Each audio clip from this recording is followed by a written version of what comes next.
Oh, what's up sa inyo mga kabayan? Magandang araw. Aba, ay ayos na naman na rin balitang mga kabayan. Aring pakikinggan natin at bibigyan natin ng kaunting reaksyon. Ano mga kabayan? Isipin ninyo, ganyang katigas mga kabayan si Romualdez. Aba, ay nagprint mga kabayan ng Comelec, no? ng balot mga kabayan. Siyempre, nandun na yung mga pangalan ng mga politiko na tatakbo, no? Aba, ay bakit yung kalaban ni Romualdez mga kabayan sa kanyang distrito sa pagka-congressman ay wala? At ang sabi mga kabayan, no, sa balita ay yung kalaban daw mga kabayan ay hindi nabigyan, no, ng notice or hindi man lang nalaman na siya pala ay disqualified.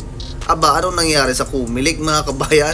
At na-disqualified yung kalaban ni Romualdez ng walang kalam-alam, wala man lang notice, no? Ay kay naman mga kabayan.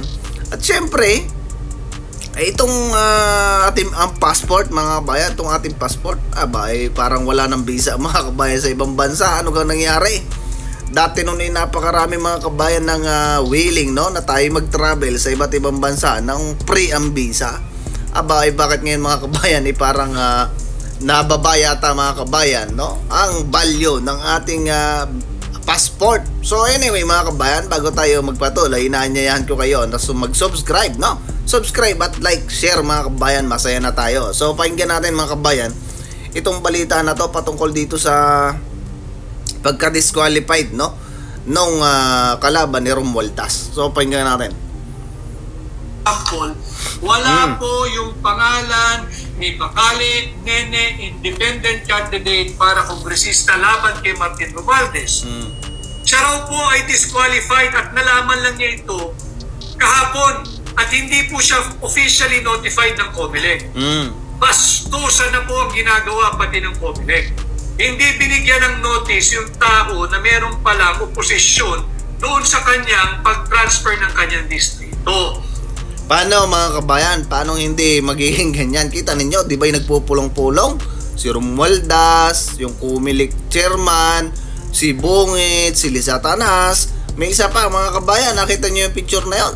Ay nagpupulong-pulong yung mga yan. Ay ano ga mangyayari mga kabayan? Diba kita ninyo yung mayor sa vice mayor mga kabayan na against dito kay Bungit mga kabayan doon sa kalaban niya. Kasi yung kalaban niya mga kabayan hindi yung kalaban niya kakampi ng administrasyon. Kita nyo, dinisqualified, tinanggal mga kabayan. Grabe. Basic po iyan sa ating saligang batas, yung due process at equal protection of the laws. Naglabas ng pahayag ang Comelec at sila'y nagsabi, ito ang certified list of candidates. Kasali po si Nene Bacale, kandidato for congresswoman, kalaban ni Martin Romualdez. Hindi po talaga marunong lumaban ng malinis at patas ang ating mga nagpapahirap sa bansa. Tinanggal po nila si Nene Bacale bilang opisyal na kandidato ayon sa Comelec. Ito po ay violation ng kanyang right to due process and equal protection of the laws. I had a brief talk with her lawyer. I told him, Nene Bacale is in good hands legally. Just pursue all the available legal remedy. Kinakailangan maisama si Bacale Nene dyan sa balota sapagkat karapatan po hindi na ni Nene yung ating right of suffrage yung bawat Pilipino na pumili kung sino yung gusto nilang iboto. Bakit?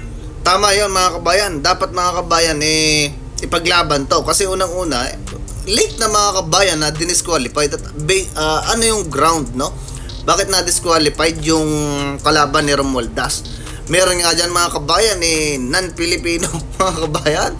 Ay bakit yun hindi na disqualified mga kabayan? Takbo pa senador for national level yan mga kabayan si Erwin Tulfo.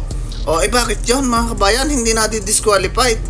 Ang dami mga kabayang dapat i-disqualified dyan, mga corrupt na gobyerno, na official sa gobyerno. Bakit hindi dinidisqualified na rin Comelec at yung kalaban ni Romualdez ang disqualified ng walang kaalam-alam mga kabayan? Tapos tayo na rin. Ganyan katindi mga kabayan ng administrasyon ni Bungit. Aywan ko na lang talaga mga kabayan kung hindi pa matauhan ng mga kababayan natin. Ninanakawan na ng husto, tuloy pa rin ang suporta dyan kay Bungit na yan. Hindi kayo marunong lumaban ng patas. Lahat ng pandaraya ay ginagawa ninyo, hindi pa man nagsisimula ang kampanya. Bakit itong COMELEC patuloy din pinapaboran ang baluktot na administrasyon ni Bongbong Marcos at yung mga kandidato nila? Patunay, humingi po at binigyan ng exemption ng COMELEC yung AKAP, yung AIX, at kung ano-anong ayuda pa. Pwede raw pong mamigay. Bakit hindi ninyo patapusin ang kampanyahan bago nyo ituloy yung AKAP, yung AIX?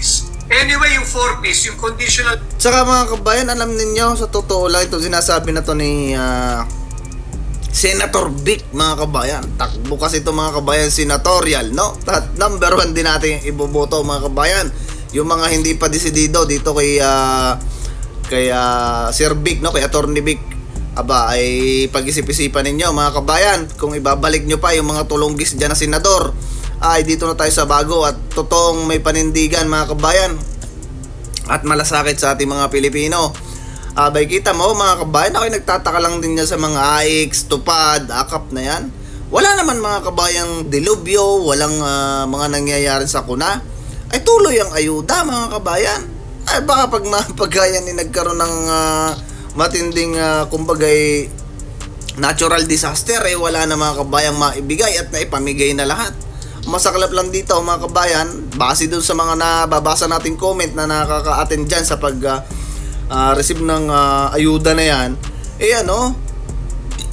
yung 5,000 mga kabayan, 3,000 lang ang natatanggap, diba? Sus Mariosep, cash transfer, tuloy-tuloy naman yan Pero yung unconditional, unmitigated, and unlimited cash transfer na nagiging dahilan kung bakit tumataas yung ating inflation at yung hanay ng mga tamad, yan ay dapat pinigil muna ng COMELEC. Tama. Obvious naman, nagpapagamit ang COMELEC at yan ang ating dapat bantayan. Kay Rojas Elin, yes, 55. Ito po, number 55. Salamat po. At kay Diamond, Lea Catalina, Pucha, Garcia, at Tambaluslos. Tama ho, masamang tandem yung Tambaluslos at yung COMELEC. Dapat po kayo mag-ingay dyan sa 1st Legislative District ng Leyte. Ayaw nang may kalaban ng taong ito, kaya tinanggal nila si Bacale Nene. Ganito na po kasama, ganito na po kababoy at patuloy na paglabastangan sa ating saligang batas. Basta-basta na lang tatanggalin ang isang kandidato na tinanggap naman po ng maayos ng komisyon ang kanyang certificate of candidacy. Ito po yung kopya, may receiving copy pa ng Nene Bacale. At hindi po siya binigyan ng notice na merong reklamo o merong problema ang kanyang paglipat. Bigla na lang po siyang tinanggap after maglabas ng certified list of candidates kasama si Nene Bacale. Kailangan malaman po ito, hindi lamang ng mga taga-Leyte, hindi lamang ng mga taga-Tacloban, kung hindi ng buong Pilipinas. Yun yung mahirap mga kabayan. Pagka ikay oposisyon, no? Diyan sa gobyerno ng bangag mga kabayan, no, ay talagang may kalalagyan mga kabayan, talagang matatanggal ka. Kita mo yan, walang kaalam-alam, walang abiso-abiso, tanggal agad. Abay, napakatindi mga kabayan, yan ang trabaho ni Romualdez mga kabayan. So anyway, pakinggan naman natin mga kabayan kung bakit tayo ay nawala, no, o bumaba yung sa bilang mga kabayan at ng bansa na pwede tayo makapunta. No, yung sinasabing wala na daw visa ang ating pasaporte, ano ba nangyari na? Pakinggan nga natin mga kabayan. Bumaba ang ranggo ng Pilipinas sa pagkakaroon ng makapangyarihan na passport. Mula sa 73rd spot noong nakaraang taon, nasa 75th na ang bansa natin sa pinakahuling Henley Passport Index. Ayon sa report, maaaring bumiyahe ang mga Philippine passport holders sa 67 destinasyon ng walang visa. Singapore ang itinanghal na may pinakamakapangyarihang pasaporte. 195 ang naitalang bansa kung saan maluwag na makakapasok ang mga Singaporean passport holders. Ikalawa naman sa listahan ng Japan na sinundan ng Finland, France at Germany. Siyempre mga kabayan, ito malaking epekto to sa mga Pilipino. Aba, wala napakaliit mga kabayan, bumaba ang tingin sa atin ng ibang bansa dahil dito nga sa pamumuno ng administrasyon ni Bungit. No mga kabayan, sino pa sisisihin mo kundi yung presidente natin mga kabayan, kasi napaka-weak leader. Ganyan tayo tingnan ngayon, kahit ngayon mga kabayan na-experience natin ngayon dito na sinasabi ng mga ibang lahi, no, na talagang palpak itong gobyerno na to, mga kabayan. Mahina, no? At saka isa pa, mga kabayan, ito kalat ngayon, mga kabayan, sa social media, no? Itong nagmala concert, nagmala show ang pamimigay, mga kabayan, ng akap na yan, yung ayuda-ayuda na. Ito nakakapagtaka, mga kabayan. Wala namang kalamidad, walang mga nangyayaring Abi, bakit puro ayuda na lang, mga kabayan? Baka pagka nagkaroon ng kalamidad, mga kabayan, wala nang maibigay na ayuda sa ating mga kababayan. Kasi ito, ginagamit na sa pamimili ng boto. Legal na ginagamit sa pamimigay ng boto, no? Ng mga politiko, mga kabayan. Aray, ito, mga kabayan, sa Batangas. Sa atin, yung mga taga Batangas diyan, tanggapin nyo lang ng tanggapin. At talagang manawa na kayo sa mga mukha nitong mga politiko na to. Ito si Luis, mga kabayan. Ewan ko ba't nakain na rin pumasok pa sa politika, no? Pakinggan na natin.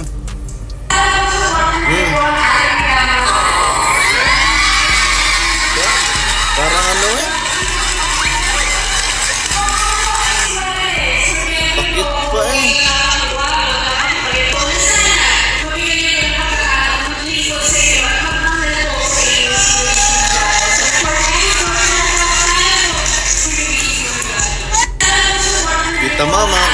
Kita mo, mga kabayan.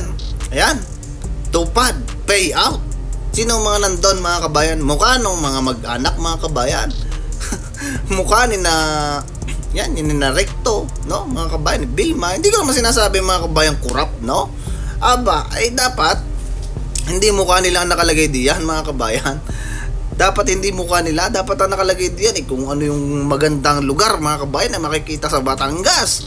Dapat ganon, diba? O di kaya yung mga native products, mga kabayan, ng ating mga kababayang Pilipino, dapat yun ang pinopromote, hindi rin mga mukha na rin mga mga kabayan, tunay na talagang literal na ginagamit, no? Sa pansarili, mga kabayan, aring pagbibigay ng ayudang-ayudang aray. Siya, sige na, mga kabayan. See you sa susunod na video natin at abang-abangan natin, mga kabayan, aring darating na prayer peaceful rally ng INC, mga kabayan. Nabay tuloy na mga kabayan ang rally ng ating mga kaparirang Iglesia ni Cristo. So see you, mga kabayan, sa susunod na video. Ingat kayo palagi at matuto tayo, mga kabayan, na magmatsyag, no, sa nangyayari ngayon sa ating bansa. So ingat kayo, mga kabayan. Adios.